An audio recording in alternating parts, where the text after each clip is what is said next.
corporate development director, which means I'm responsible for M&A, so mergers and acquisitions at Zoopla.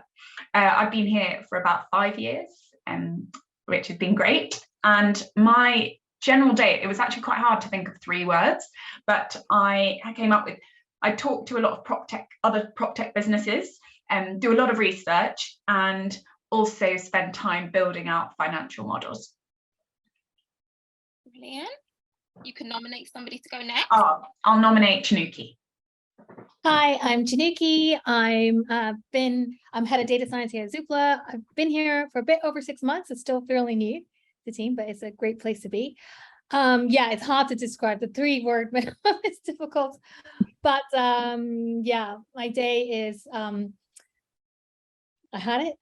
creating data-driven products. Data-driven is a hyphenated, so that counts as 1 word. Fantastic.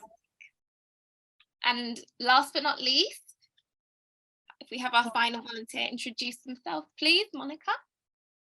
Hi, my name is Monica. I'm a software engineer in one of the product tech teams in Zoopla. I've been in Zoopla for the past 6 years.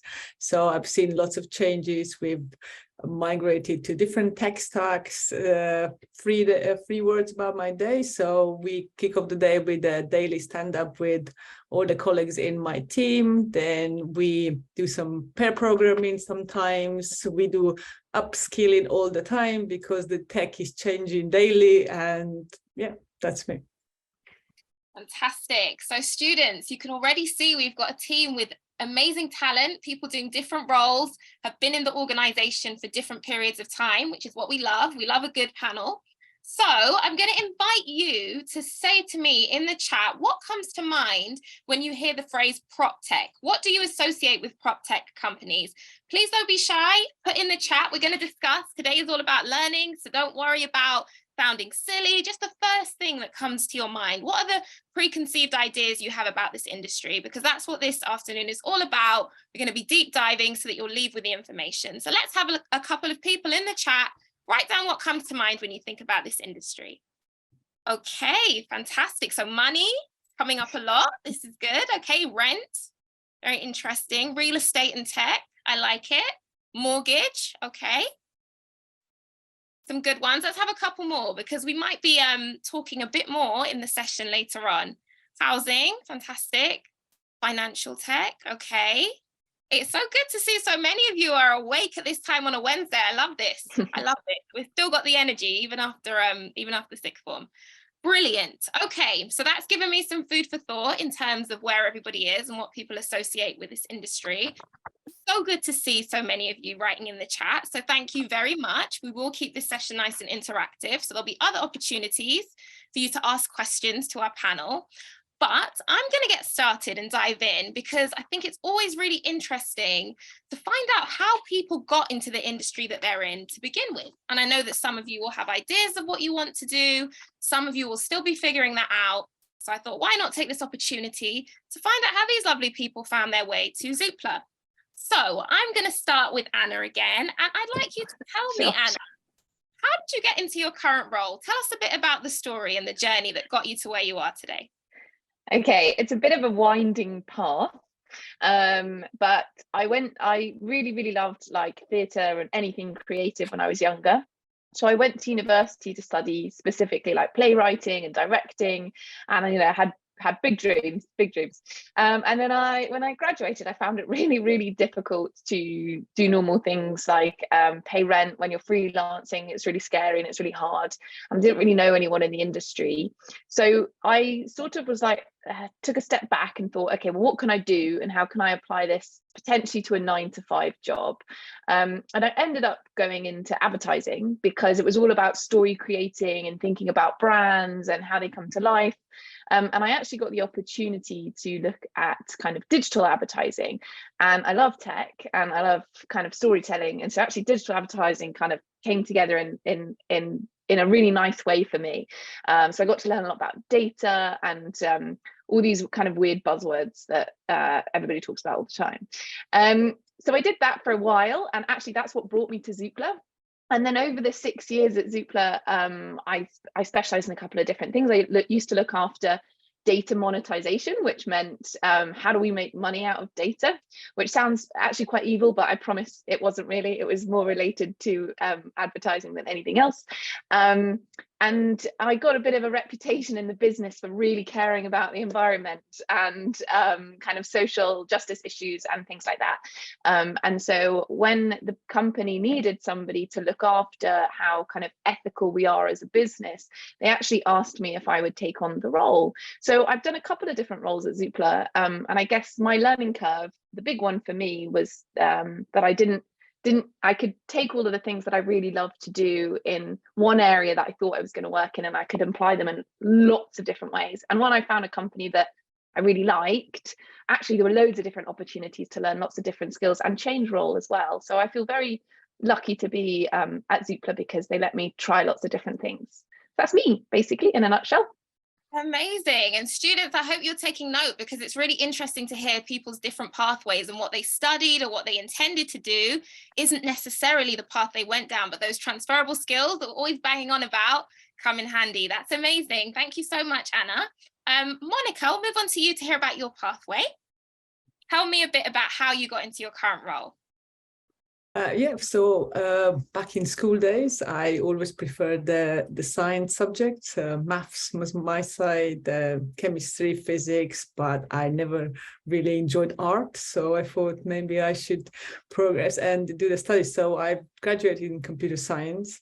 And then when I joined just before, so I did work in different companies before Zoopla, but because I also have a family, so for a part of my career, I downsized my working days a bit. So, and with that, I had to downsize the load of my work as well. So when I joined Zoopla, I joined as a front-end developer, but in the marketing team, where they were migrating all the triggered emails that people receive from Zoopla into a different system that they just took on. So I started there, then I migrated into I moved up to product and tech, then started working on the website as well. And that's where we start migrating to 3 years ago to a very modern, up-to-date stack that we currently have.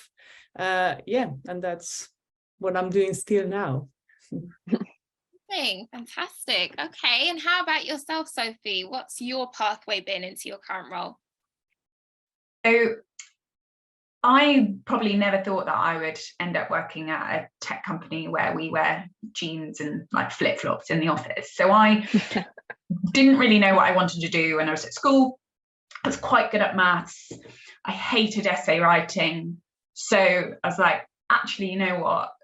Being an accountant doesn't sound too bad. And everyone said to me, you know what, if you train as an accountant, you'll always have a job. So I was like, but then it's like you never I'll always have a job. So then I was like, make sure you're muted. We've got some important information happening. Please make sure you're muted, students. Sorry, Sophie. Go on. That's all right. So yeah, I thought, gosh, always having a job, that sounds pretty good. So I went to one of the big corporate accountancy companies. So I went to Deloitte, and I was 21 years old along with 400 other 21-year-olds, and we learned to be accountants together, and it was actually really quite fun.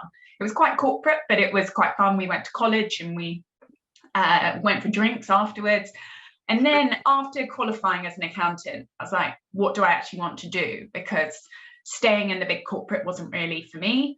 And I came across a job at Zoopla, and I was like, that sounds really interesting. So I went to work in Zoopla as, actually not as an accountant, more in their commercial finance team. So looking at how finance supports the wider business. So how do we make money out of our products? Because obviously business works because we make money. And then I actually went on maternity leave. And during that time, someone left, and there was a job in the mergers and acquisitions team, so M&A, and they were like, would you like it? Because it's got quite a lot of finance in it, but it's also, you need knowledge of the business. So for the past 6 months, I've been working in this new role, which I do use my finance skills, but I also go out there and speak a lot to lots of different businesses who we might want to buy and might be a good fit with Zoopla and might make us better as an overall business. So I've gone from not knowing what I want to do to absolutely loving working in finance. If you hear, I could carry on for half an hour about how great it is to work in finance, because finance isn't wearing a suit and working in a bank. It can be so many more things, and you can work wherever. So yeah, that's me. Amazing, Sophie. And I know there'll probably be questions later on about working in Deloitte as an accountant. So students, make sure you're taking notes as people speak, because there will be a chance to ask your own questions. And Chanuki, how about you? Tell us about your pathway into your current role. Yeah, I've got also a meandering pathway. So I didn't know what I wanted to do in university. I kept changing my mind all the time. But at some point I knew I needed a job, so I had to do something practical, but also fun, and the digital role was really interesting to me. So I ended up doing digital media, and I got an internship right away. I ended up getting a job right away. So that was great to begin with. So I had a career in digital for a long time. And at some point I'm actually, I really miss studying the sciences. So I thought, well, I have my savings, so why don't I, take a career break and go back to university. I was doing a master's in the University of Warwick on behavioral economic science. And then I saw a PhD advertised that said, use online data to understand human behavior. And I thought this was perfect. It combines digital with a new area of interest. So I ended up doing a PhD in data science. And I was looking at the connection between beautiful places and our well-being. And I even created an AI algorithm where you can give it a picture and it will tell you how beautiful that area is. So you can have a nice map of where all the beautiful areas are around the country. So after that, I went back into the industry right away. I worked in many different companies, including Channel 4. And then I saw this position open up in Zoopla, and I thought, oh, this is perfect fit, because a lot of the data that we work in, it was similar to the data I loved working with on my PhD. And I also love doing stuff with computer vision. So I love working with imagery. So for example, one of the models that we have in Zoopla, it's called an automatic valuation model. So that's when you want to predict how valuable a property is. So, we have a lot of data that we use to predict a price of a property, but one of the things we're missing is, what does a property look like? So what's really fun is you can start using computer vision, these AI algorithms, to look at the images of the property and then look at the condition of the property. So it's already like really fun work, because I really love being here. We do lots of fun, exciting things.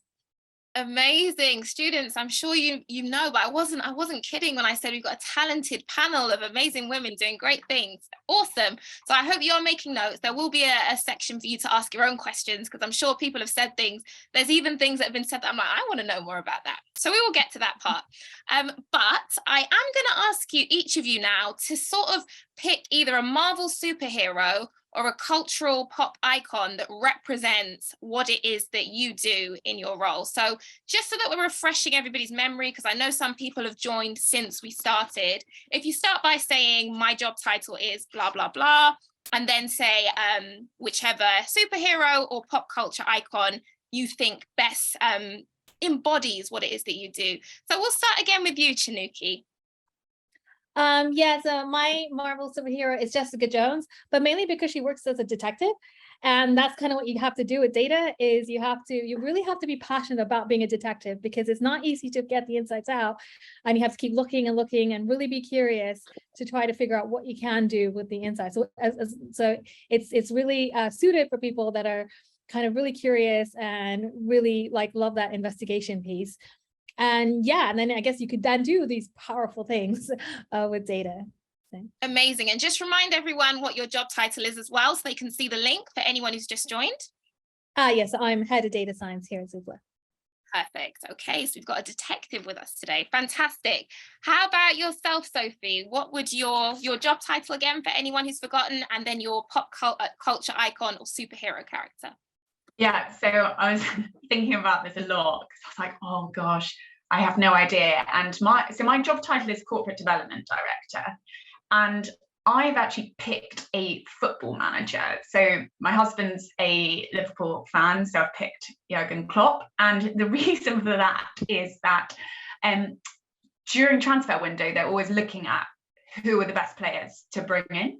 And I'm not looking at the best people, but I am looking at the best companies. Like, who do we want within our business to help us grow and do the best we can possibly do. So that's where that's who I am. Amazing. I love that link. Fantastic. And how about yourself, Monica? Job title and then your character, or the icon that embodies what you do. My job title is software engineer, and probably some of the tech people that would probably lots of them know. So maybe Steve Jobs. They were trying to do some make something beautiful and useful for the users that at that point nobody knew, but then actually everybody's using it now, and that's what I think engineers were trying to give to the users and people. Amazing, fantastic. And yes, of course, you need that visionary element as an engineer. Fantastic. And last but not least, Anna, how about you? I hate going last because they were such good answers. And now my commuting. No, I thought about this for ages, and I thought if I could find something that was a little bit less cliche. But to be honest, I think it's got to be Greta Thunberg, because I spend all of my time constantly influencing people to care about really important stuff, and then trying and planning and designing and turning that into action that benefits not just our business, but hopefully everybody. And my job title, which I forgot to remind everybody of, is Director of Environmental, Social and Governance. But to be honest, you can just think of me as the Director of Sustainability. That's basically what I do. Fantastic. Okay, so I see that Poonam's put in the chat that the floor is open. So yes, students, you are free to ask some questions. But whilst you're warming up and thinking of some of the questions that you might want to ask, I've got a couple that I will start with. So I'd like to ask each of you, what is the most challenging and the most rewarding aspect of your job? So I don't mind who goes first on this one, but anyone wants to share what's most challenging about your role and then what's the most rewarding part of it? I can start on this one. I think the most rewarding is when you work on a product that you know it's used by millions of people every month, and most of everyone that you know, they interact at one point in their lives with looking for their property to either buy to rent. And it's nice to know that the parts of the page that you interact and that you actually build, they're actually using it and said, oh, I'm really glad you've migrated the maps, you've changed the maps, you improved the map, so now I can search on the map where I'd like to buy and to draw a search on the map rather than looking through the postcodes. I think that's really rewarding. Yeah. Amazing. And is there anything that you find particularly challenging?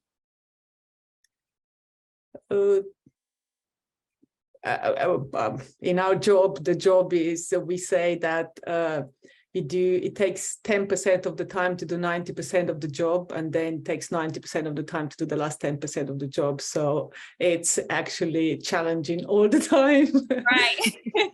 And that's probably where the reward comes in. So when something's done, you're like, that took a lot of work. Brilliant. Does anyone else want to share what they find most rewarding or most challenging about their role? I would say probably the most challenging one for me is when the right thing to do for the business is very expensive. And, you know, I have to demonstrate the reason why it's important that we reduce our carbon footprint, for example, or that we invest in data governance and things like that. It's really, really challenging because sometimes CEOs of businesses or big executive teams, it's hard to get them to part with their money. But actually, I really enjoy that part of the job as well, because when you pull it off and you see the impact of your work, I think that for me is the biggest thing, is like actually seeing a massive project come to life and recognizing that it's a fundamentally good thing for everybody in the business and everybody outside of the business as well. So challenging and also incredibly worthwhile at the same time. Yes, definitely. And I think that those conversations are becoming more important when we think about sustainability. So it's getting people to make those shifts that we're going to be thankful for in years to come. Awesome. Anyone else? Chinuke or Sophie, do you have anything to add in terms of challenges and rewards from your roles? Yeah, I mean, so doing data science itself is so much fun, like, getting insights out of the data, creating products, using data. For example, if you're buying a house, you want to find another house that's similar, you can use behavioral data. So basically, data that, like, if somebody clicks on this house, and they might also like that house because they've clicked on that one too. So you're basically resourcing all the behavioral data to try to find what's similar. So it's really fun to do that, but the problem is your data isn't always clean. So there's a lot of actually work that has to go into actually cleaning up that data and setting it up in a way that a data scientist can use. So another career path can also be data engineering. So some people actually really enjoy creating these data pipelines, getting the data into really nice shape. Personally, I prefer the data science part. But there's all kinds of different roles within the data landscape that suits kind of many different types of personalities and what you might want to do. Brilliant, fantastic. And how about yourself, Sophie? Yeah, so I would say challenging wise, I'm constantly trying to think about what might be a great fit with Zoopla. And it's so broad that trying to constantly sort of almost think into the future about what will people want to be doing, and is there someone out there doing this that we could then buy and bring into our company. It's really hard, but then on the flip side of that, when you find like a new sort of startup or any sort of company doing something really, really exciting, and actually they're not going to be able to grow unless someone like Zoopla sort of takes them under their wing and gives them the resource and the money to be able to grow, and then you see them sort of flourish within our business, it's really, really rewarding. So the challenge is also the reward. Yeah, it's great. Amazing. And I can tell that you're all very passionate about what it is you do. So I guess hopefully students, what's coming across is that challenge is kind of what fuels the passion to do what it is that you do. Awesome. Okay, so we do have some questions coming through the chat, which is fantastic. Students, do keep them coming because this is your session. So I want you to get the best out of it. So a couple of these are directed to individual people, which is brilliant. So the first one then is, what university did you study computer science in, Monica? And what kind of jobs can you do with a computer science degree? So tell us a bit more about your uni experience, Monica. Yeah, so I studied computer science in University of Greenwich. I kept local in London, and yeah, with computer science degree, there's a variety of jobs you can do. You can go into software engineering, where you can either concentrate on the front end development, what I currently do. You could do, which is what it's called in the UI that the users can see on the web, or you can concentrate on the back-end engineering, which is what I'm doing with the data, with the structure of the data, and then serving that data for the front end. You can go into data science as well, and there's also yeah, I think there's probably you can do IT support. You could work in the hardware, which is all the IT support and helping that way. But yeah, there's quite a lot of openings, and I think probably and it's quite a good market currently for that. There is lots of opportunities in every company, as probably years ago when I graduated, there was few companies that were tech companies. Well, now almost every company became a tech company, because years ago there would be no online presence because it was not available. Well, now everything is online. It's every company has an online presence, and that requires lots of work, and there is a big demand for these kind of jobs. So brilliant. Thank you, Monica. And yes, to the students listening in as well, I think one thing to be aware of is think about the transferable skills you'll get from your degree as well, because sometimes you might do a degree in, say, history, and you might think, what job can I do with history? But the skills that you get from doing that degree could be relevant to all different fields. I know that just doing this job and speaking to people and finding out what they studied, it isn't always immediately obvious, the link. So don't feel too boxed in by your choices, because there is scope to do lots of different things. But yes, fantastic. Thank you. Okay, so we've got one for you, Tanuki. You said you got your internship easily. Yes, this is something I wanted to pick up on. So they said, how did you do it easily? How did that happen for you? So tell us a bit about that. Well, I'm really good at talking to people. So, and I think that's something you should like, the more connected you are, the more easier you're going to be able to advance in your career. So I basically just had a professor who I just kept talking about, like, I'm really interested. I really want to get some experience. Do you know people? And I kept talking to everybody I could, because one of the things, if you're just doing an undergraduate degree, sometimes it's hard to find internships, but you might find them through connections that the professors or lecturers might have with people in industry. And they love seeing the fact that you're keen and hungry, and they're willing to probably give you a shot. Once you do a master's degree, there's a lot of schemes where you kind of do your dissertation as part of an internship. So that is definitely a lot easier. But I mean, even now, I've seen like students that are, not even in university. If you show your keenness and you see somebody that wants to help you, just kind of keep expressing that and keep asking, because you never know who's going to want to help you. And people love helping people that are really like excited about what they do or excited to learn. Amazing. I'm so glad you said that as well, because that's a classic example of almost creating opportunities yourself by just putting yourself out there and saying, I'm really keen. And students watching, please don't underestimate how powerful that is. Being keen, showing that you're interested, there's always going to be someone to say, yes, I will help you. So thank you so much. There is another one that I'll just add on to that for you again, Chinooki, which is, what were the benefits of pursuing an internship and the challenges of working in Channel 4? So the internship was in my digital career. You just learn how things work in the industry. So there's a very big difference in how things might work. You're taught what you're taught in school versus how actually things work in a business. So getting that experience, like even if you're working for like not much, just for a couple months, that experience is so valuable. And then it's a lot easier to get your first job in, because you show that you actually have actual work experience, not just some kind of theoretical something you've learned in school. So just that in itself is so valuable.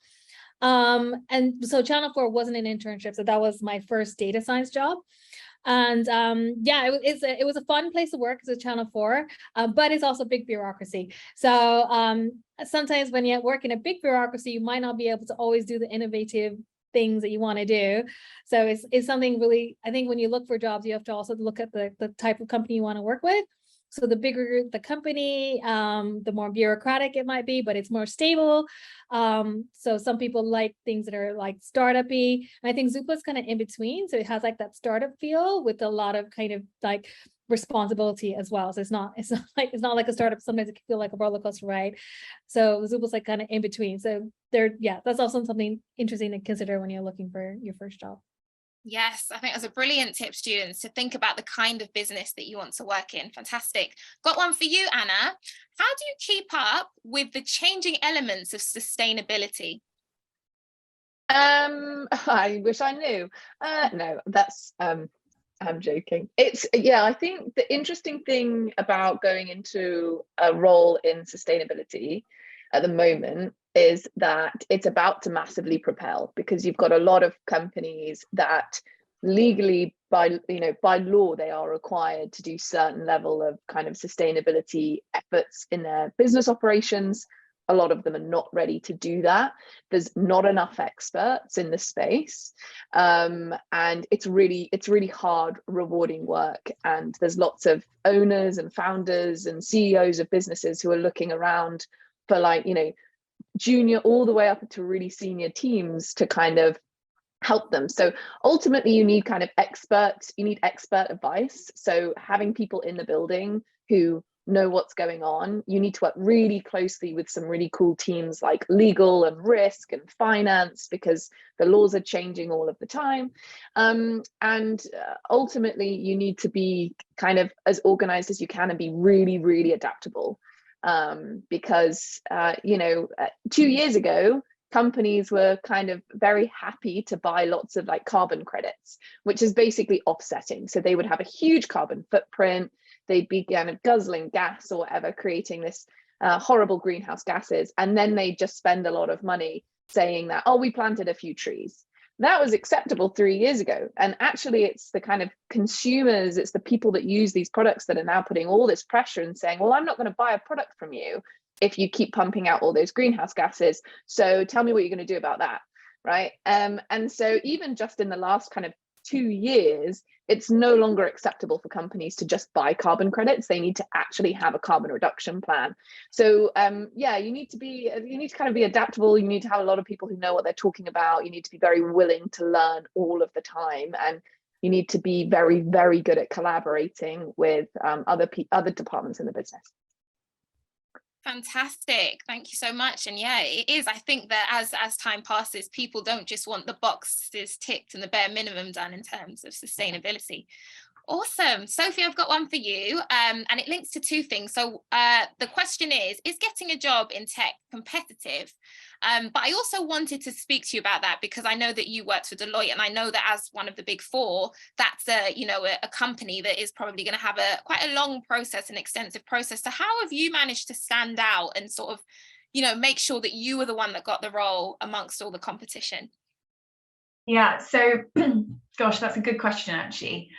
So I actually, there's been a couple of questions I've noticed about doing an economics and finance degree. I actually did a chemistry degree, and I'll be honest, the main reason was because I thought I'd be more likely to get into uni with chemistry than I was with economics, and I really wanted to go to Bristol. So for totally the wrong reasons, I chose chemistry. But to get into finance, you don't have to have a degree in finance. Most of my peers, when I joined Deloitte, I think maybe 3 out of the 20 in my group had a degree in economics or finance. So people really didn't have finance degrees. And because then you're learning from scratch, and they actually quite liked you like coming in with the fresh. All of us had something sciencey. So a history degree was pretty unusual. There was one person with a sports science degree, but so everyone had science experience, and everyone actually had work experience. When I say work experience, I don't just mean, coming to Zoopla and having work experience. I mean like working in a shop, working anywhere where you could then, in your interview, when someone says, so what do you know about the world of work? And you can say, well, actually, I know about X, Y, and Z because I've got experience I worked in a clothes shop when I was at uni, and being able to actually pull on all of those experiences, they really like. So I would say get some work experience relevant if you can, but also get a job, any job. Well, people really like that. When I interview anyone who's like grafted and they've done any job they can to gain experience, that is always seen as a real strength. Yeah. If you can get something slightly relevant, then brilliant, but anything counts.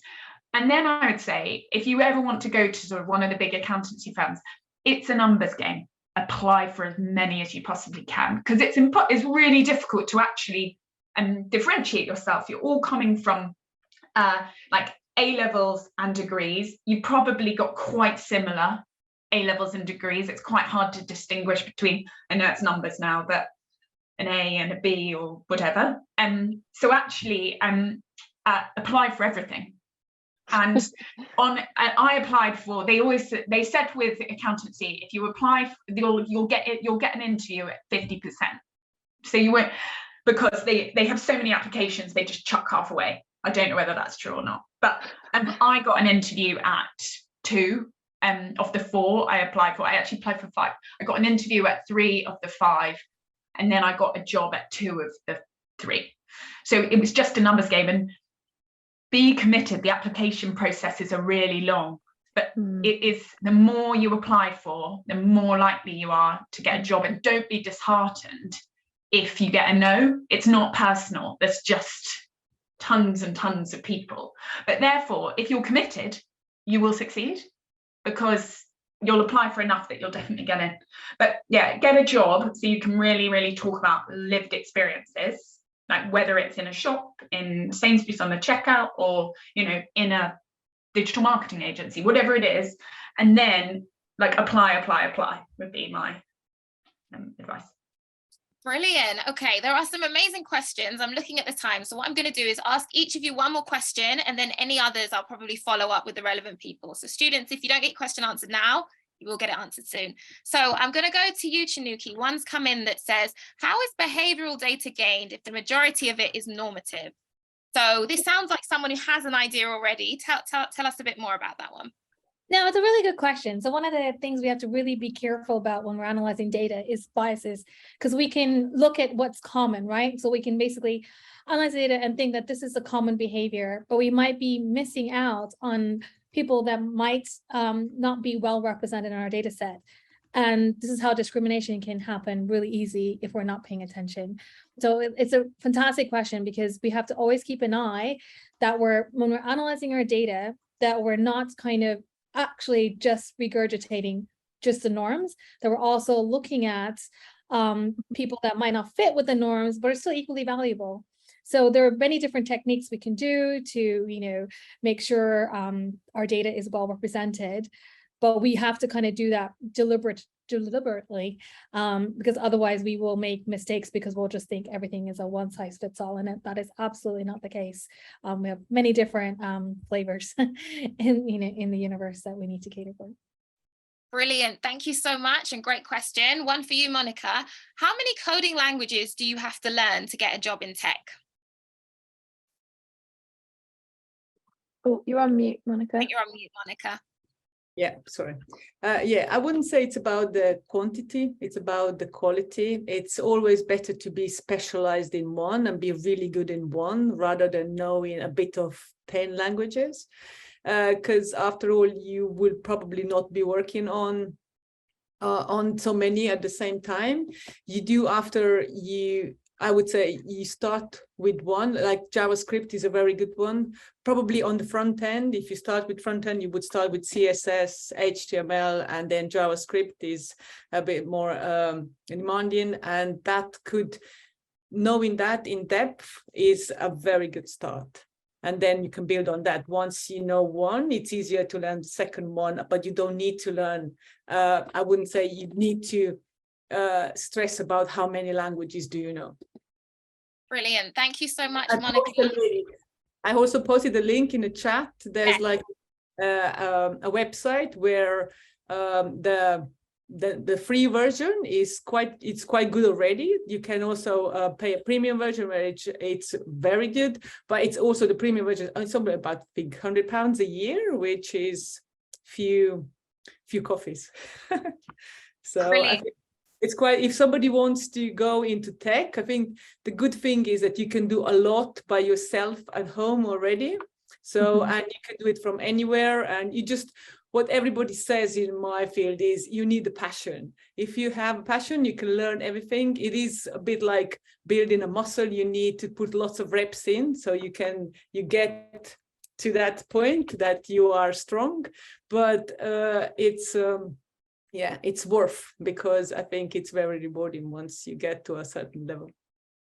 Brilliant. Okay, and a quick one for you, Anna, is can we know how you came to approach a career in advertising, and what skills do businesses look for when hiring someone to advertise for them? My route to advertising was really weird and not representative at all. I was basically working at a bar, and then I looked after I basically pitched to the manager of the bar, and I said, I bet I can make more money for this bar if you let me run the events. I ran the events. And then in order to run better events, I started working with the advertising team of the big chain of pubs. And then from there, I learned how to use the messaging and language to really interact with different communities that surrounded the pubs, and make sure we were building events that actually locals would want to go to. And then through there, I went to work at the Mirror and learn how to do what's called programmatic advertising, which is effectively just a form of bidding for different digital ads online. The things that advertisers look for, though, advertising is super broad. So there's lots of different areas to specialize. If you really like working with computers and you love looking at data and stats and really breaking down results of who engaged with this messaging, digital is probably for you. And actually you can go into digital for anything. I used to hire people into the digital marketing team all the time at Zoopla, and I would look for all sorts of different degrees.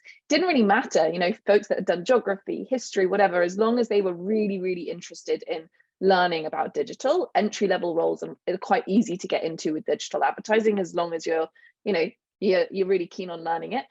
If you're really into like big stories and narratives and billboards and TV ads, then brand is a really good place. It's called brand advertising. You know, think of the really cool brand stories like Nike and Apple, and you know, they'll have huge in-house brand teams. And then another form is like production. So actually, if you want to make the ads for TV, or you want to, you know, actually design the advertising, there's so advertising is massive.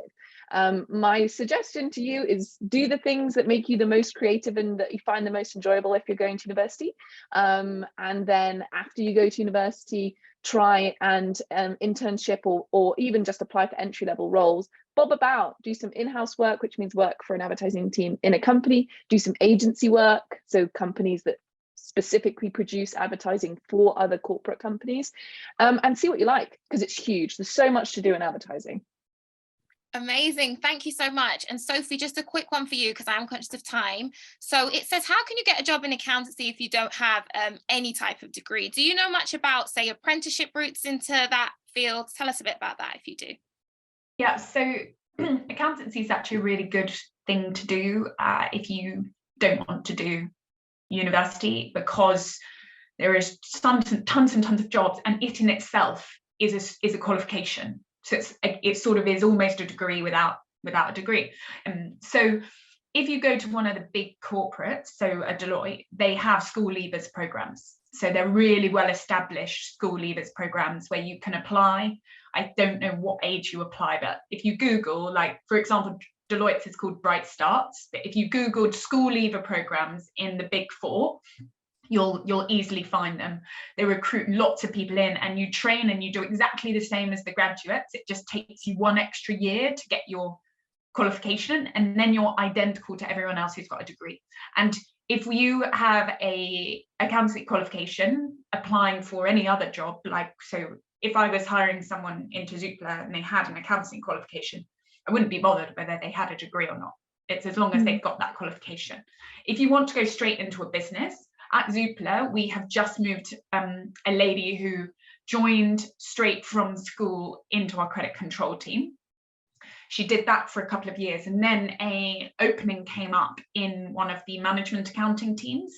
And within management accounts, which is where each month you report the monthly numbers of the business, and within that team, they were looking for someone, an assistant, to train, and they train and get an accountancy qualification, and she's now doing that.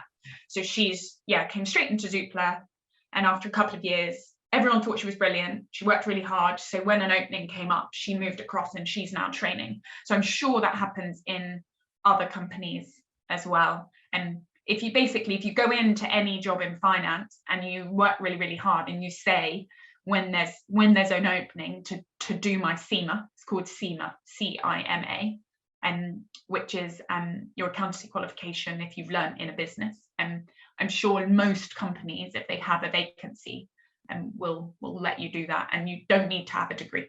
It's one of those good professions where you don't have to. Fantastic. Thank you so much. As I said, students, I will be reviewing the chat later, and we'll send through any questions we didn't get to answer today to the relevant people. I'm gonna just try and squeeze in a quick quiz.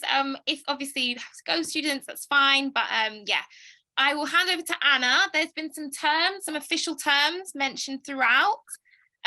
So yeah, I'll just see if you've caught any of those. Oh yeah, we just wanted to do some quick jargon busting to see, because in business, what we've all recognized is we all use these buzzwords that are ridiculous, and to like a normal person means absolutely nothing. Charlotte, do you want me to put them in the chat, or do you want me to ask the students? Yeah, you ask the students, and then students. Okay. Okay. So students, what do we think? What does M&A mean? This is in Sophie's role. What's M&A? It was mentioned. It was mentioned. Anyone remember what M&A stands for in the chat? It's fine if not. We'll put it down to the time. Oh, we've got it. Merger and acquisition. Mergers and acquisitions. Okay. There's a silly term that we use in companies where when we're talking to each other, possibly at the end of the meeting, and we'll use a term that says circle back. Can you have a guess what circle back might mean? They're all ridiculous, by the way. So No shade at all if you don't know, if you can't even guess. Okay, so circle back. What are we thinking? What's that? When that expression is used, what does it mean, students? Oh, good guess. Yeah, Good guess. Yeah. Talk to other people about it, conclude, summarize, recap. Oh, actually, these are all far more relevant than what it means, which it means. So it's kind of like the opposite of backtracking, which is basically saying, we're going to come back to this, right? So the whole room, if you say, we'll circle back to that, just the whole room will agree that we can't talk about this right now, but we're going to come back to this and talk about this later because it's important. Examples of silly things that people in corporate businesses say. One more, Charlotte, or should we wrap up there? I think it's time for one more. Okay, one more. Let's go for what do you think that we're talking about when we say double click? We're going to double click on that. These are really nonsense, but we do use these all the time. Okay, double click, students. What are we thinking? Actually, if they're sixth formers and they're Gen Zs, this is probably right up their street, actually. Double down, very close, double down. Yeah, highlight. Basically, that's what it means. It's like, yeah, we're gonna have a look at this in more detail. We're gonna focus on that. Yes, go into further detail. Exactly. There you go. You're experts already. You'll be fine in the corporate world if anybody wants to go into it. Awesome. Students, can we give our volunteers a round of applause? Because I think they've been absolutely excellent today. Thank you so much.